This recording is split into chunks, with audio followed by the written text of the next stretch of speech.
오늘 주시는 하나님의 말씀은 누가복음 24장 47절과 48절까지의 말씀입니다. 오늘 말씀의 제목은 대사면이 발표되다 두 번째 말씀입니다. 다 같이 말씀 보시겠습니다. 제가 대신해서 말씀 읽도록 하겠습니다. 또 회개와 죄들의 사면이 그의 이름으로 예루살렘에서 시작하여 모든 민족들 가운데 선포되어야 하리니 너희는 이 일들의 증인이라. 주목해야 될 말씀은 회개와 죄들의 사면이 그의 이름으로, 주 예수 그리스도의 이름으로 선포되어야 한다고 이야기를 하고 있습니다. 바로 그 주체가 주 예수 그리스도의 이름이 중요하다는 것입니다. 그리고 이스라엘 민족들에게만 전달되는 것이 아니라 모든 민족들 가운데 선포되어야 하리니 하신 말씀처럼 이것은 그냥 사면이 아니라 대사면을 말씀하고 계시는 것입니다. 사면이란 죄를 용서하여 형벌을 면제해 주는 것을 말합니다. 광복절 특사라고 들어보셨을 거예요. 8.15 광복절 같은 국가 기념일이나 새로운 대통령이 선출되는 경사스러운 날에 죄수들을 풀어주는 특별 사면은 종종 있어 왔습니다. 그러나 수십만 명을 한꺼번에 풀어주는 대사면 같은 경우는 역사적으로도 아주 드문 일이었습니다. 그 예가 있습니다. 미국에서 1986년 레이건 대통령 당시 270만 명의 불법 체류자들이 대사면을 통해 합법적 신분을 얻은 적이 있었습니다. 호주에서도 그런 일이 있었어요. 시드니 올림픽을 앞둔 2000년도에 당시 호주 내 불법 체류자로 거주하던 모든 사람들에게 이 발표가 있었습니다. 너희들에게 영구적이고 합법적인 신분을 보장한다. 이런 발표가 있었어요. 이것은 호주 이민 역사상 전무했었던 일입니다. 그 당시 오랜 기간 불법 체류자 이런 이름으로 이민국의 눈을 피해 음지에 숨어 살아야 했던 부모들과 정부 혜택을 받지 못했던 그들의 자녀들이 신분뿐 아니라 각종 정부 보조금과 무료 교육 혜택, 무료 의료 혜택 등을 받게 되었습니다. 제가 알기론 지금도 20년이 지났지만 또 한 번 대사면이 있을까 혹시나 해서 기다리는 사람들이 많이 있습니다. 고향을 떠나온 대부분의 이민자들 삶을 들여다보다 보면 합법적인 신분을 받을 때까진 똑같이 얘기해요. 참 눈물나고 서럽고 부당한 대우를 많이 받았었다고 한결같이 얘기합니다. 이 때문에 많은 사람들이 중도에 포기합니다. 그리고 고국으로 울면서 돌아가거나 비자 연장을 못해서 비자 연장할 길이 없으니까요. 불법 체류자 신분으로 전락하는 일들이 아주 많았습니다. 합법적 절차를 거쳐 신분을 신청한 사람들도 얼마나 기다려야 되냐면 그 영주권이라는 걸 얻기 위해 짧게는 3년에서 길게는 10년까지 걸렸다고 하소연들을 하는 걸 많이 들어봅니다. 이건 이민자들 세계에선 그렇게 놀랄 일이 아닙니다. 얼마 전 뉴스에서 이민 사기 피해를 당한 일가족이 추방 직전에 이민 장관의 재량권으로 영주권을 발급받아 큰 화제가 된 적이 있었어요. 호주에서. 사기를 당한 이분들이 억울함을 호소하려고 재판 소송도 하고 이민 장관에게 탄원서를 제출하는 등 온갖 노력들을 기울였지만 결국 모든 노력이 수포로 돌아가면서 결국 추방 통보를 받게 되었던 거죠. 그런데 이들의 안타까운 사정이 어떤 한 기자에 의해 알려지게 되면서 이들을 구제해달라는 온라인 서명운동이 전개됩니다. 뜻을 같이 한 한 정치인의 노력과 사회단체의 적극적인 참여가 더해지면서 합법적 신분을 극적으로 받았다는 감동적인 기사가 있었습니다. 말 그대로 그 가족은 지옥과 천국을 왔다 갔다 한 것이죠. 전쟁으로 나라를 잃은 난민들이 있습니다. 이 사람들이나 나라를 떠난 또는 나라를 버린 이민자들 모두에게 신분이란 기본적인 삶을 누리는 데 있어서 정말 필수적이면서도 절대적인 것이라고 할 수 있습니다. 서두의 예로들은 미국과 호주의 대사면과 예수 그리스도의 복음과는 상당히 일치하는 점이 많이 있습니다. 저는 이것을 신분이 있어야 합법적으로 그 나라에 입국할 수 있는 것처럼 천국도 신분이 반드시 있어야 들어갈 수 있다는 측면에서 오늘 말씀드리려고 합니다. 대사면이 불법자들에게 엄청난 굿뉴스죠. 그것처럼 복음이란 단어도 굿뉴스예요. 복될 복자의 소리 음자, 복된 소리 굿뉴스라는 뜻입니다. 누구에게 굿뉴스일까요? 모든 사람들에게 굿뉴스인데 자기가 죄인이라고 생각하는 사람들에게 굿뉴스입니다. 대사면을 통해 불법자들이 신분을 받는 것처럼 복음을 통해서 모든 죄인들이 천국 시민권을 받는다는 얘기를 하고 있습니다. 여러분, 천국 시민권을 어떻게 받을 수 있다고 알고 계십니까? 어떻게 받을 수 있죠? 바울은 사도행전에서 이렇게 말합니다. 사도행전 20장 21절에 나옵니다. 유대인들과 또한 그리스인들에게 하나님을 향한 회개와 우리 주 예수 그리스도를 향한 믿음을 증언하였느니라. 바울은 사람들 앞에서 너희가 사면을 받으려면, 천국 가려면 하나님을 향해 회개하고 예수 그리스도를 믿어야 한다고 전했습니다. 그것도 목숨까지 걸고 로마 황제 앞에서까지 말이죠. 담대하죠. 너무나 정확한 거니까. 이거는 틀림없는 사실이니까. 이런 회개와 믿음을 아주 쉽게 설명할 수 있는 표가 하나 있습니다. 1990년대까지, 전쟁이 끝나고 난 다음에 90년대까지 엄청나게 많은 간첩들이 북한에서 침투하였습니다. 뭐라고 얘기죠? 파견됐다고 얘기하는 게 맞나요? 남한에 침투한, 지금도 그렇죠. 많은 간첩들이 있습니다. 그때 당시는 더 많았었던 것 같아요. 지금보다. 그때 1990년대까지 유행했던 이 표어는 바로 자수하여 광명찾자입니다. 들어보셨죠? 누구를 위한 표어라고요? 남파 간첩입니다. 너희는 간첩 활동을 접고 스스로 신고해라. 그리고 따뜻한 남쪽 나라에서 자유와 평화를 누려라, 이 말입니다. 자수하여 광명찾자.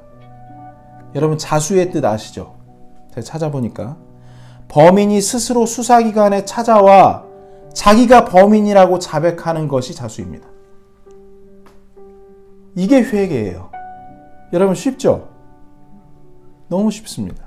하나님, 저 죄인이에요 하고 진심으로 자백하는 것, 뉘우치는 거죠. 이게 회개입니다. 광명찾자, 자수하여 광명찾자에서 광명찾자는 의미는 어둠 속에서 밝은 빛으로 나오라는 뜻입니다. 이 어두운 세상에 한 줄기 빛으로 오신 예수님을 믿는 것, 이것이 바울이 말한 회개와 믿음인 것입니다. 요한복음 1장 4절 5절을 보면 나와요. 제가 읽겠습니다. 요한복음 1장 4절 읽겠습니다. 1장 4절 5절입니다. 그분 안에 생명이 있었으며 예수님 안에 생명이 있었으며 그 생명은 사람들의 빛이더라. 그 빛이 어둠 속에 빛이 돼 어둠이 그것을 깨닫지 못하더라. 여러분, 그리고 이 설교 말씀을 듣는 아직 거듭나지 못하신 분들, 오늘 깨달으셔야 됩니다. 예수님 안에 생명이 있습니다. 예수님만이 우리에게 영원한 생명을 나눠줄 수 있는 분이라는 뜻이에요. 이 영원한 생명은 바로 어둠 속에 헤매다 지옥으로 떨어질 수밖에 없는 저와 여러분을 위해 빛으로 오신 주 예수 그리스도를 가리키고 있는 것입니다. 여러분, 예수님께 요청하시면 됩니다. 이렇게 요청하십시오. 절 구원해 달라고. 그리고 예수님께서 영원한 생명을 구원해 달라고 하는 자에게 주십니다. 자, 이렇게 하나님 앞에 무릎 꿇고 죄인이었음을 뉘우치고 하나님께서 나를 보내신 예수님을 나의 영원한 생명이요, 나의 빛이요, 나의 구원자로 인정하는 것, 이 길만이 저 영원한 천국으로 갈 수 있는 유일한 법입니다. 저는 길이라고 얘기하기보다 오늘 법이라고 얘기하고 싶습니다. 이것만이 죄인인 여러분을 사면시켜서 천국으로 가게 할 수 있는 유일한 법입니다.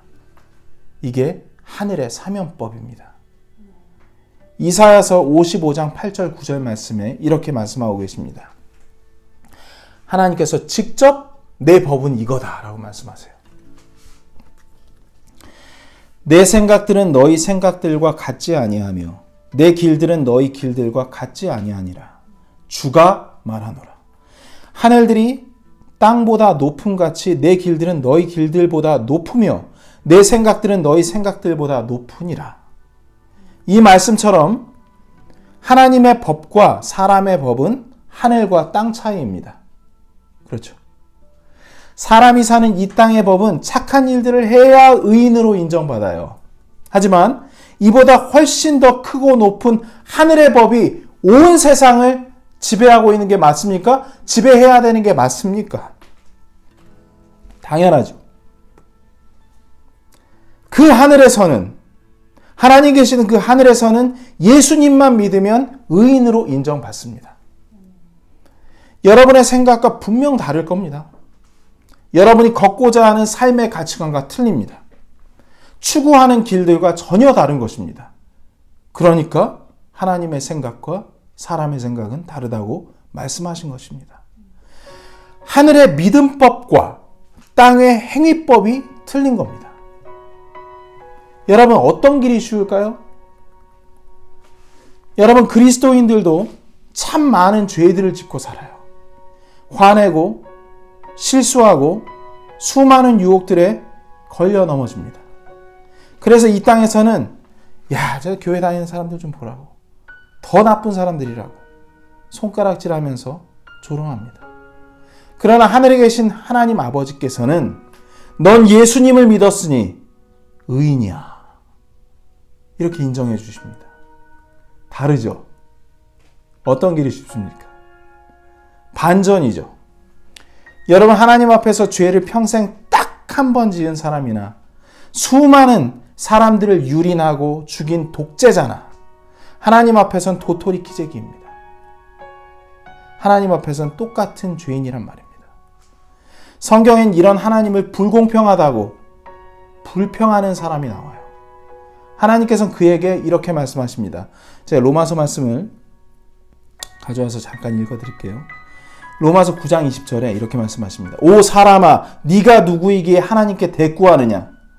지어진 것이 자기를 지은 이에게 말하기를 어찌하여 나를 이렇게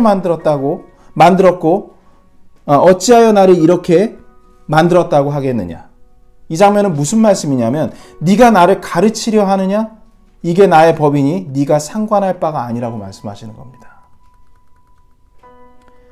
이런 얘기를 들으면서 어떤 사람은 그런 불공평한 하나님이라면 난 안 믿는다고 하는 사람도 있을 거예요. 왜냐하면 자기하고 틀리니까. 자기 마음이 하나님보다 높으니까, 자기가 맞다고 생각하니까 말입니다. 그러나 하나님의 판단 기준, 죄인과 의인을 나누는 판단 기준이 무엇인 줄 그 사람이 알게 된다면, 그리고 여러분들께서 분명히 알게 된다면, 그렇게 하나님을 비판하는 사람이 얼마나 어리석은 사람인지 바로 알게 됩니다. 하나님의 판단 기준, 하나님의 판단 기준은요, 죄인인 사람들을 지옥에서 구하시려고 직접 죄인이 되사 대신 십자가에 못 박혀 죽은 예수님을 누가 구원자로 인정하느냐가 기준입니다. 이해하셨어요? 다시 말씀드릴게요. 하나님의 판단 기준은 죄인인 사람들을 지옥에서 구하시려고 직접 죄인이 되사 대신 십자가에 못 박혀 죽은 누구? 예수님을 구원자로 인정하느냐, 인정하지 않느냐. 그것이 하나님의 판단 기준이라는 얘기예요. 나 하나님 필요 없고 내가 착한 일 그리고 봉사 많이 해서 천국 가면 되잖아. 아니면 못 가게 하면 이러다 죽는 거지 뭐. 그래서 아무튼 내가 착하게 산 걸로 후대에 내 이름이 존경받고 인정받으면 좋은 거 아니겠어? 이렇게 얘기하는 사람들이 많을까요, 적을까요? 엄청 많습니다. 참 허망하고 어리석은 사람들입니다. 주님께서 허망하고 어리석은 사람들이라고 얘기해요. 그들은 지옥에 있습니다. 하나님 없이 자기 스스로 의롭게 되려고 하는 것은 하나님도 어쩔 수가 없어요. 하나님께서 용서할 수 없는 가장 악한 것이라고 말합니다. 주 예수 그리스도를 믿지 않는 것. 하나님께서 베풀어 주신 사면을 받지 않는 것. 그래서 예수님이 대사면이신 거예요. 대사면을 발표하신 거예요. 하나님께서 예수님을 발표하신 거예요. 대사면을 받으라고. 예수님을 받으라고.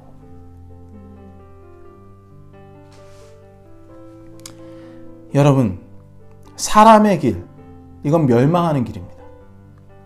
예수 그리스도 외에 다른 길이 없습니다. 여러분이 할 게 뭐가 있겠습니까, 이제? 그저 이 사면해 주신, 주님께서 이 사면을 발표해 주신 뉴스, 오늘 이 설교 말씀을 듣고 믿고 나오시면 됩니다. 몰래 숨어서 마음속으로 은밀히 죄를 짓고 있으면서도 선량하고 착한 사람인 척 행동하는 간첩 같은 생활을 접으시고 하나님 앞에 나와야 합니다. 살다가 죄를 짓는다고 하나님께서 도로 야 사면 없었던 일로 하자고 하지 않으십니다. 내쫓지도 않으십니다. 그냥 하나님 아버지께 나오라고 지금 여러분을 부르고 계십니다. 과거 간첩들이 자유대안의 품에 안겼듯이 우리에게 자유를 주시는 예수님의 품에 안기시면 됩니다. 요즘 많은 사람들이 이 세상이 더욱 악하게 치닫는 걸 보면서, 그리고 지진 같은 거 있죠. 화산 폭발, 천재지변 같은 기이한 자연현상들을 보면서 세상의 끝, 종말이 가까워왔다 하는 것을 직감적으로 느끼는 것 같아요. 믿지 않는 사람들도 종말이다라고 하니까요. 예전엔 그리스도인들만 얘기했는데 이제는 그들이 더 난리예요. 오늘 이 말씀을 전하고 듣는 지금 현재는 다행스럽게도 하나님께서 허락하신 대사면 기간 중입니다. 그러나 여러분이 사망한다거나 예수님께서 이 세상을 심판하러 오시게 되면, 세상의 끝에 예수님께서 이 땅을 심판하러 오시게 되면 이 사면 신청 기간은 끝이 나게 됩니다. 마지막으로 부탁드립니다. 아직 사면 신청을 안 하신 분이 계시다면 당신을 살리려고 대신 십자가에 달려 피 흘려 죽으신 주 예수 그리스도를 당신의 구원자로 인정하시기 바랍니다. 즉시 하셔야 됩니다. 찬송가 202장 말씀이 이번 주 살면서 저한테 마음에 남아서 제가 잠깐 불러보겠습니다. 죄에서 자유를 얻게 함은 보혈의 능력 주의 보혈. 여러분 이 얘기 아시죠? 죄에서 자유를 얻게 하는 것, 죄의 노예 삶을 청산하고 예수 그리스도를 통해 자유를 얻으라는 얘기입니다. 무엇으로요? 정확하고 구체적으로 얘기해서 예수 그리스도의 피입니다. 그 피로 자유를 얻으시라는 얘기입니다. 히브리서 9장 22절을 보면 피 흘림이 없은즉 사면이 없느니라 하면서 오늘 말씀처럼 대사면에 대해서 말씀하세요. 예수 그리스도께서 죽으셔야 우리의 죄 사면, 대사면이 완성되시는 겁니다. 예수님께서 우리를 위해서 죽으셨어요. 주 예수 그리스도의 피 흘린 죽음이 우리 모두에게 오늘 사면을 선포하십니다. 오늘 주님께서 사면 받으라고 말씀하십니다. 고린도후서 6장 2절 말씀을 보면 그분께서 이르시되 받아주는 때에 내가 네 말을 들었고 구원의 날에 내가 너를 구조하였노라 하시나니. 보라, 지금이 받아주시는 때요. 보라, 지금이 구원의 날이로다. 여러분, 더 이상 지체하지 마시고 하나님께 나와 죄인임을 자백하고 주 예수 그리스도를 받아들이시기 바랍니다.